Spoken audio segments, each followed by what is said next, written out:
Hey y'all, today we're gonna make a quick and easy Italian roast on our slow cooker. All while having a whole lot of fun. Our beef is nice and done. Yum, yum, yum.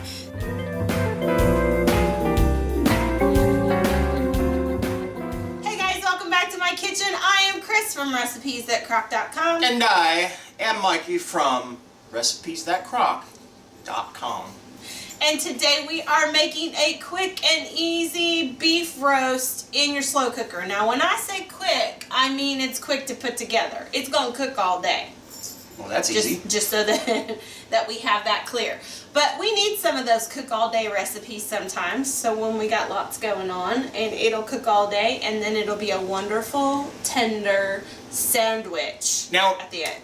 when I think quick and easy, I think, well, that ain't gonna taste very good because it's quick and easy, and you think the recipes have to have a lot of work to them in order for them to taste good. Well, some do, and that's fine, but we're doing quick and easy that still tastes good, and we're not gonna show it to you unless it's good. Yeah. We might show you something that's quick and easy, but if it's not good, why even put it up here? And I'm trying to think of where I was. I was gone. I was out. I was probably playing music or something. And she had made this roast, slow cooked it all day in order to test it out, you know.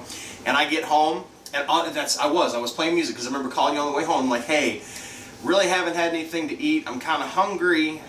What do we got? And she says, well, we had this Italian roast that I was testing out. I don't know for sure if there's any left, though. It was that good. And so she went down, my loving wife went and checked on it, and of course there was enough for me to have, and it was absolutely fantastic. So yes, it is quick. It was really quick and easy for me because I just got to eat it. Well, let's get to it then. Come on! Okay, so what you're going to do is start out with a chuck roast. Now, depending on where you live, your chuck roast might be anywhere from 2.5 to 3 pounds, and then there are some places that they let you go ahead and have a 5-pound chuck roast. If you're in Texas, it's very easy to find a 5-pound chuck roast. In Indiana, it's a little bit more difficult, so our chuck roast is actually a little bit smaller. So let's talk about that for a second. So that's when we say we're going to cook this on low for 8 to 10 hours. If you have a smaller roast, it is probably going to be done more around the 8-hour mark, but if you have a larger roast, it's probably going to take at least 10 hours depending on how big and how your slow cooker cooks. But it's okay if you cook that same smaller roast for 8 hours, or for 10 hours though, and it's just going to add more flavors. For the most part, as long as you've got a nice marble to it, going on to 10 hours probably isn't going to do much. Like, it's probably just going to be nice and tender. Again, we're cooking on low. This is not one of those recipes that I recommend you switching to high to save some time, because low and slow is the way to go with roast. So, you know, that's like a t-shirt. Low and slow is the way to go. Yeah. So what we're going to do is we're going to just salt it lightly, because we're going to add some stuff that's going to have a little bit of salt in here. Those of you that like to brown your roast, you can definitely do that ahead of time. We're going to just do this quick and easy style. I know some of you very much want to brown your roast. There is like a searing movement out there that yells at us whenever we don't sear our meat. And we sear it sometimes, but today we're just showing you how to just throw it in there. That's why we're calling it quick and easy. So what we're going to do is we're going to take some pepperoncini slices. These are mild, and I'm going to just measure out as I dump them everywhere. I'm going to measure out about a 1/2 cup of them into my measuring cup, because we're going to use some of the pepperoncini juice here in a minute too. So I need to get some of them out of my way. And the way I'm going to do that, first and foremost, is I'm going to put 1/2 cup of those slices over my beef. It doesn't have to be perfect. It's just going to help add some flavor. So I'm going to move.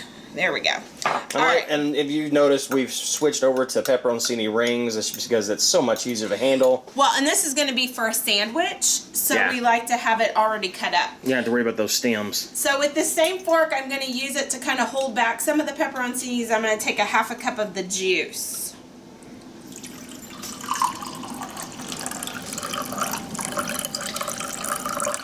You made a mess. I know.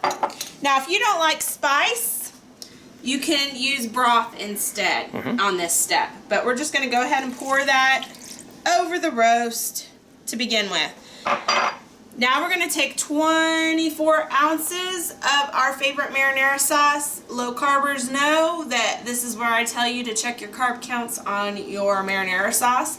You can make this dish low carb very easily if you check carb counts and find a lower carb marinara sauce. So I'm just going to pour this over the top, and I'm doing this intentionally before I do my broth so that I can use my broth to rinse out my jar.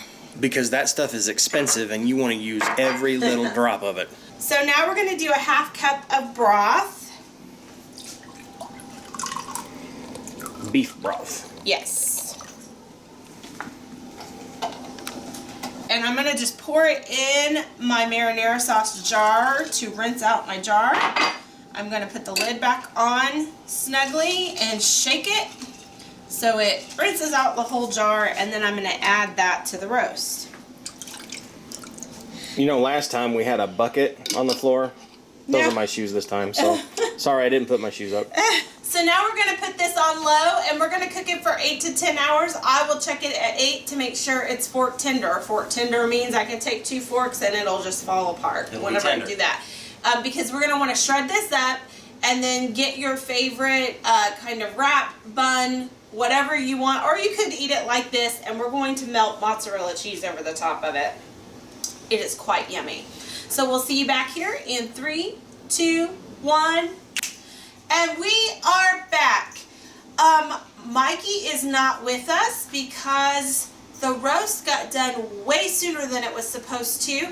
I think that this is because this slow cooker, our roast was a little bit smaller than the original one I tested.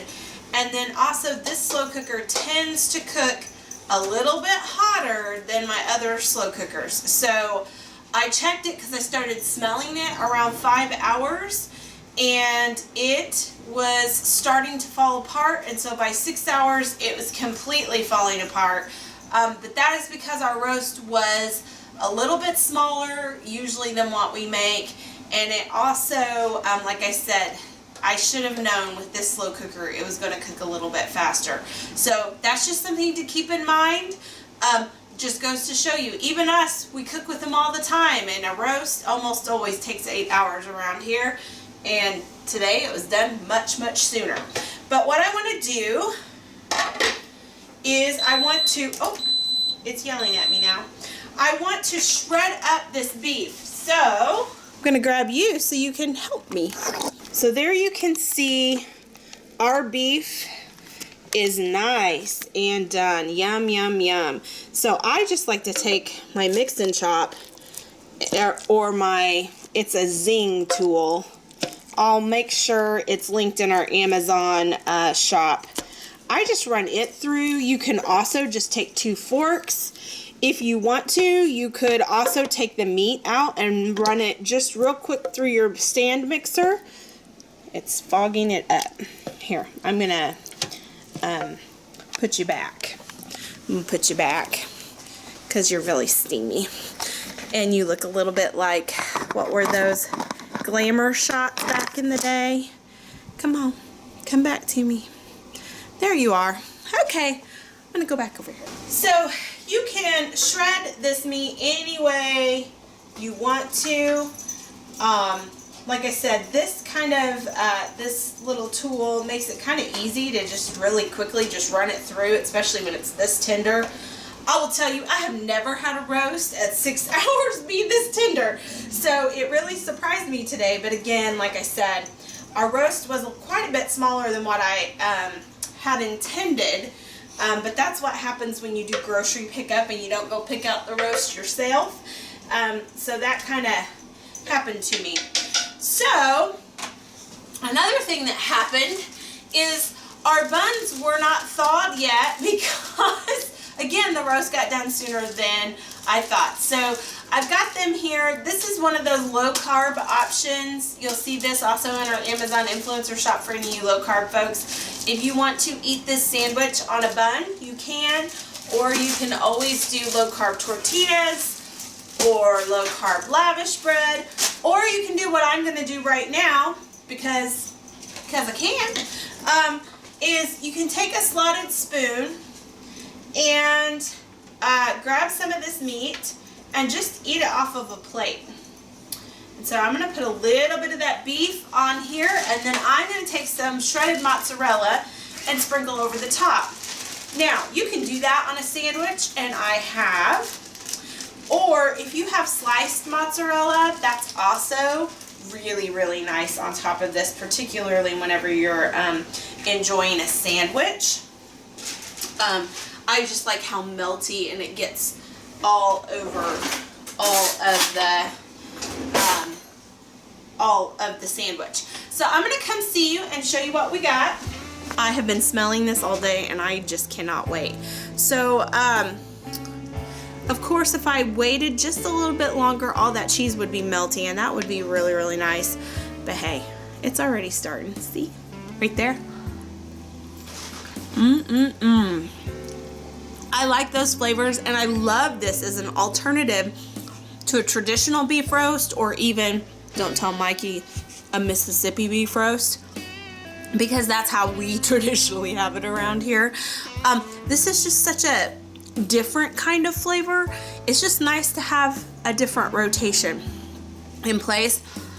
It's good to eat like this, but it is really good on sandwiches. So what I would do is toast up some buns. Maybe either do that in your toaster oven or put some butter in a skillet and put your buns down on it, and then dust it just lightly with a little garlic powder. Put this on with the mozzarella cheese. Ooh, that is a sandwich, guys. If you like this video, I'd love for you to give us a thumbs up. If you're not already a member of the Crock Posse, click subscribe down below and become a member of our slow cooking family. If you would like notified every time we upload a video, click the ding-a-ling, that's the bell down below, and YouTube will let you know every time we upload a video. But whatever you do, we hope you. I always forget this when Mikey's not here. Laugh off it! Oh my gosh! Eat good food and speak life. Bye, guys. I guess he's back. If you want to see the latest, click on the left right here. If you feel like subscribing, click on the right, my dear. And if you think we're funny enough to send us money, click the Patreon link below.